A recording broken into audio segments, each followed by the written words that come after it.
Hello student, तो आज एक क्वेश्चन सॉल्व करेंगे। हमारा ये इलेक्ट्रिसिटी का चैप्टर है सीरीज पैरेलल कॉम्बिनेशन का, राइट। तो ये सर्किट डायग्राम दे रखा है और इसमें हमें क्या निकालनी है, करंट निकालनी है, राइट। करंट निकालनी है तो कैसे करंट निकालेंगे, राइट। हम जानते हैं फॉर्मूला जो होता है करंट निकालने के लिए, हमारे पास क्या होता है, V is equal to I R, right. यहाँ से जो आपका करंट होगा वो क्या होगा, V बाई आर, क्योंकि R जो है वो मल्टीप्लाई में इधर जाएगा आपका क्या उसमें डिवाइड में।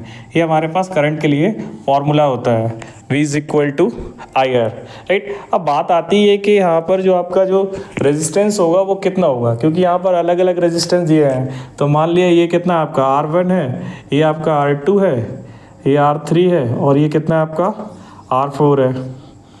किस रेजिस्टेंस को लेंगे, क्योंकि यहाँ पर रेजिस्टेंस है तो किस, क्योंकि ये जो रेजिस्टेंस होता है यहाँ पर करंट निकालने के वो हमेशा निकालते हैं टोटल रेजिस्टेंस पे। जो करंट निकलती है किसी भी सर्किट में वो हमेशा टोटल रेजिस्टेंस पे निकलती है, राइट। तो बात करते हैं कैसे करंट निकलती है, देखते हैं इस डायग्राम को। इस बैटरी के पॉजिटिव टर्मिनल से जो ये वायर गया हुआ है, राइट, इसमें कहीं अगर देखें इसमें R1, R2 और R3 इनमें कहीं मुझे ज्वाइंट नज़र नहीं आ रहा है। It means that R1, R2 और R3 हमारे किस में है, सीरीज़ में है, राइट। हम जानते हैं कि सीरीज़ में जो टोटल रेजिस्टेंस होता है, टोटल रेजिस्टेंस होता है वो होता है हमारा R1 plus R2 plus R3, right. तो यहाँ से कितना हो जाएगा, R1 10 ओम है, R2 भी 10 ओम है और R3 भी कितना है, 10 ओम है। तो यहाँ से हमारे पास टोटल जो रेजिस्टेंस हो जाएगा वो हो जाएगा आपका 30 ओम, राइट। तो R1, R2 और R3 को मिला के जो टोटल रेजिस्टेंस हो जाएगा वो हो जाएगा R3। चूँकि इस वायर से यहाँ पे क्या है, ज्वाइंट है, राइट। जो ज्वाइंट है तो यहाँ से क्या होगा, तो ये R4 हो जाएगा हमारा सीरीज़ में। तो कुछ अगर इसका मॉडिफाई स्ट्रक्चर बनाए, इसका डायग्राम बनाए तो कुछ इस टाइप का बनेगा।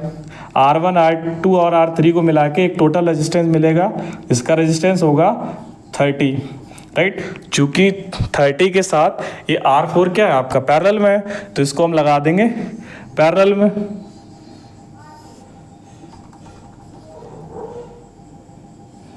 राइट। और इनसे क्या जुड़ा हुआ है, 3 वोल्ट का आपका पोटेंशियल डिफरेंस लगा हुआ है, यानी 3 वोल्ट का क्या लगा हुआ है, बैटरी लगा हुआ है, राइट। अब हम यहाँ से देखेंगे कि 30 और 10 ये भी हमारा किस में है, पैरेलल में है। तो हम जानते हैं कि पैरेलल में जो टोटल रेजिस्टेंस होता है वो होता है आपका R1 प्लस R2, राइट। इसका जो अब इसमें नए स्ट्रक्चर में हम इसको R1 कंसीडर कर लेते हैं, इसको R2 कंसीडर कर लेते हैं। तो ये हमारा जो होगा टोटल रेजिस्टेंस होगा वो कितना होगा आपका 1/30 प्लस 1/10 रहेगा। इसको सॉल्व करेंगे तो इनका एलसीएम आएगा कितना, 300 आएगा, राइट।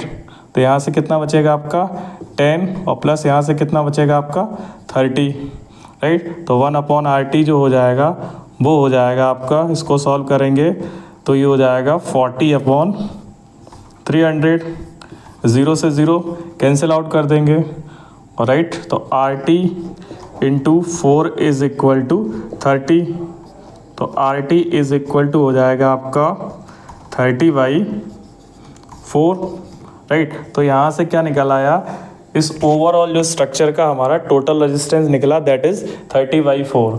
अब हमें क्या निकालनी है, करंट निकालनी है। अब हम जानते हैं करंट क्या होता है, voltage upon total resistance, right. I is equal to होता है हमारा V upon total resistance, right.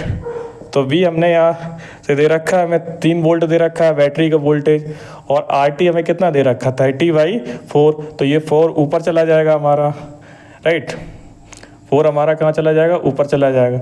इसको सॉल्व करेंगे तो 10 बचेगा और ये 4/10, और 4/10 होता है आपका 0.4, राइट, एम्पियर। ये निकल आएगी हमारी करंट इस ओवरऑल स्ट्रक्चर की, राइट। और यही होगा हमारा फाइनल आंसर, यानी करंट कितनी निकलेगी, 0.4 एम्पियर।